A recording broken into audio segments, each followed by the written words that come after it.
GMP Mayavaram வாசனை YouTube சேனலை பார்த்து சப்ஸ்கிரைப் செய்து ஷேர் செய்து கமெண்ட் செய்த அனைத்து நல்வுள்ளங்களுக்கும் நன்றி கலந்த வணக்கங்க. எனது நண்பர்கள்ட்ட தனிப்பட்ட முறையிலும் சரி, வாட்ஸ்அப் மூலமும் சரி, அண்ணா தினமும் ஒரு சேனல் ஒரு வீடியோ போடுறானே, வளரக்கூடிய சேனல் எனக்கு கொஞ்சம் ஹெல்ப் பண்ணி சப்ஸ்கிரைப் பண்ணி ஒரு 5 பேருக்கு அனுப்புங்கண்ணே, உங்களால முடிஞ்ச ஒரு கமெண்ட் பண்ணுங்கண்ணே அப்படின்னு நிறைய பேர்கிட்ட சொல்லியிருக்கேன். எல்லாரும் ஓகேங்கிறாங்க, சூப்பர் ஓகே அப்படிலாம் செய்கிறாங்கிறாங்க. ஆனால் ஒரு கோவில் வீடியோ போட்டாங்க, ஆதிபராசக்தி கோவில் வீடியோ போட்டாங்க, அப்படியே ஒரு 10 பேர் தாங்க பார்த்துருக்காங்க. இது எல்லாம் ரொம்ப மனசு சங்கடமா இருக்கு. உங்களை நம்பி என்னோட 45 வருஷம் முயற்சி, சினிமாவும் சரி அரசியலும் சரி என்னோட வாழ்க்கையும் சரி சொல்லிக்கிட்டு வரேன். இந்த காணொலியை பார்க்குறீங்க. திருவேற்காடு கருமாரி அம்மா தாயே, திமுக ஆட்சியின் செயலை கொஞ்சம் பாரு. திமுக கொடி பறக்குதுங்களா? அழகா பறக்குதுங்களா? அற்புதமா பறக்குதா? இப்படி தாங்க ஒவ்வொரு ஆட்சியிலையும் ஒவ்வொரு கொடிகள் ஒவ்வொரு விதத்துலையும் அழகா அற்புதமா பறக்கும். அதெல்லாம் பார்த்து சந்தோஷப்படுவோம். திருவேற்காடு நகராட்சி ஆவடி எல்லாமே ஒரு 2 மாசமா சுற்றி வந்துட்டு இருக்காங்க. சமீபத்தில் மக்களுடன் மு.க. ஸ்டாலின் அப்படிங்கிற ஒரு நிகழ்ச்சி நானே வீடியோ எடுத்து ஆவடி நகராட்சி திருவள்ளூர் மாவட்டத்தை எடுத்து போட்டிருந்தேன். அதை கூட ஒரு 10 பேர் கூட பார்க்கல. இந்த இடம் மிகவும் சக்தி வாய்ந்த ஒரு அம்மன். நம்ம தமிழ்நாட்டில் திருவேற்காடு கருமாரி அம்மன்னாக்க மிகப்பெரிய ஒரு கோவில். பல நேரங்களில் பல இங்கே நடந்திருக்கு, சாதிச்சிருக்காங்க. நோட்டீஸ் ஒட்டக்கூடாதுங்க போட்டு காட்டினேன். இதுதாங்க ரோடு. இது சிறு மழை தான், இன்னும் பெருமழைகள்லாம் இன்னும் வரல. இப்பயே இந்த நகராட்சி எப்படி தூங்குது, எப்படி நடக்குது அப்படின்னு பார்க்குறீங்க. இந்த ரோட்டை பார்க்குறீங்களா? அவ்வளோ குழியும் குண்டுமா நீர் தேங்கி இருக்கு. இதில் இரவில் பைக்கில் வரவங்க பல பேர் பல நேரங்களில் விழுந்திருக்காங்க. ஒரு வயசானவர் விழுந்திருக்காரு. இது எப்படி இந்த வழியில் போகிறவங்க கண்டும் காணாமலும் போகிறாங்க? யாருக்கிட்ட சொல்லுவாங்க, யாருக்கிட்ட முறையிடுவாங்க?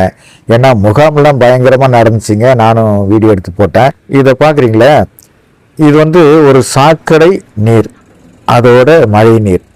இந்த மூளை அங்கேருந்து வரவங்க லெஃப்டில் திரும்புகிற வழியில் அப்படியே தண்ணியில் சதக்குன்னு விழுந்துடுறாங்க.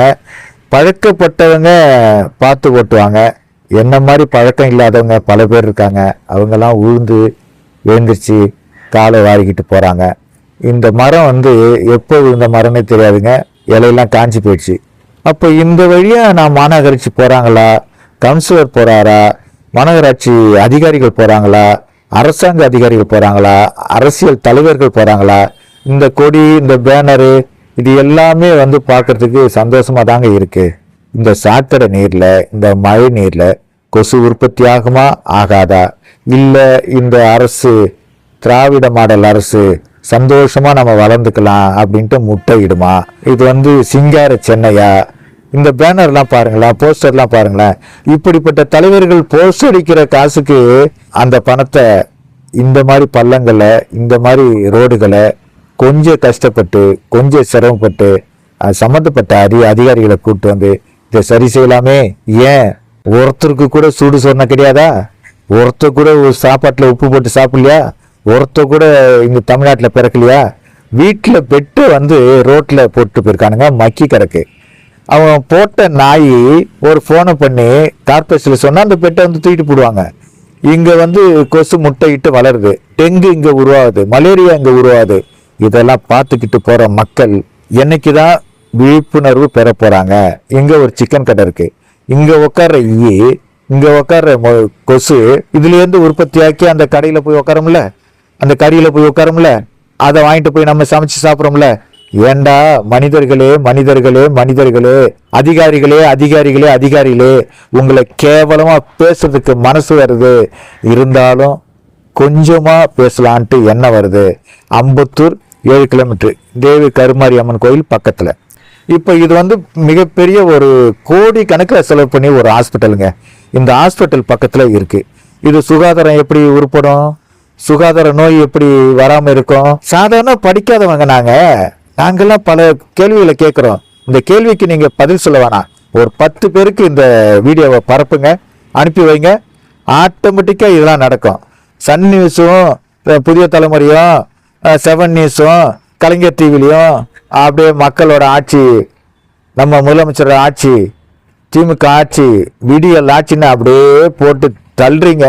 காதுக்கு இனிமையா இருக்கு. ஆனால் இப்படிப்பட்ட ஒரு நிர்வாகம், இதுக்கு முதலமைச்சரும் துணை முதலமைச்சரும் அமைச்சரும் தான் வரணுங்கிறது கிடையாது. அமைச்சர்லாம் முகாமெல்லாம் திறந்து விட்டுட்டு போவாங்க. ஆனால் இதையெல்லாம் பார்க்க மாட்டாங்க. ஒரு மிகப்பெரிய ஒரு ஆபீஸு, ஒரு நிறுவனம் இருக்கு, எவ்வளோ கோடி செலவு பண்ணி இதெல்லாம் கட்டுறாங்க. அவங்க வீட்டு வாசல்ல எப்படி இருக்கு பாருங்க. அவங்க வீட்டு வாசல்ல மண்ணை கொட்டி பல நாளா அப்படியே கிடக்குங்க. இப்போ என் வீட்டில் ஒரு சம்பவம், இந்த பூச்செடியில் தண்ணி கறந்தது, அதனால உங்களுக்கு ஃபைனாங்க. அதே மாதிரி பக்கத்தில் ஒரு தொட்டி ஒன்று, பழைய தொட்டி, அதில் தண்ணி கறந்தது, உங்களுக்கு ஃபைனாங்க. அதுக்கெல்லாம் ஃபைன் போடுற கார்பரேஷன் இதுக்கெல்லாம் ஃபைன் போட மாட்டீங்களா? உங்களுக்கு கண்ணுக்கு தெரியாதா? இந்த வழியாக போகிறீங்களே, ஒவ்வொரு நாளும் உங்கள் புல்லை கொட்டி, உன் பொண்டாட்டி, உன் அண்ணன் தம்பி எல்லாரும் இந்த வழியாக போகிறாங்களே, வரும் மழையில் அப்படியே சறுக்கி விழுவாங்களே, தத்தளிப்பாங்களே, அப்போ கீழே விழுந்து ஆஸ்பத்திரிக்கு போய் உங்களுக்கு அதெல்லாம் கண்ணு தெரியாதா? கோடீஸ்வரர்களே, பல கோடி செலவு பண்ணி ஆஃபீஸ் வச்சுருக்கோம், ஹாஸ்பிட்டல் கட்டியிருக்கோம், எல்லாம் பண்ணியிருக்கீங்க. ஆனால் இப்படி ஒரு அடிப்படை வசதியை கூட நீங்கள் செய்ய மாட்டீங்களா? உங்களுக்கு எத்தனை கோடி தான் தேவை? மக்களோட பணம் தேவை, மக்களோட வரி தேவை, மக்களோட உழைப்பு தேவை. ஆனால் இந்த குப்பைகளை கொட்டி அவங்களுக்கு வியாதியை ஏற்படுத்துகிற அதிகாரிகள் இந்த ரோட்டில் இருக்காங்க.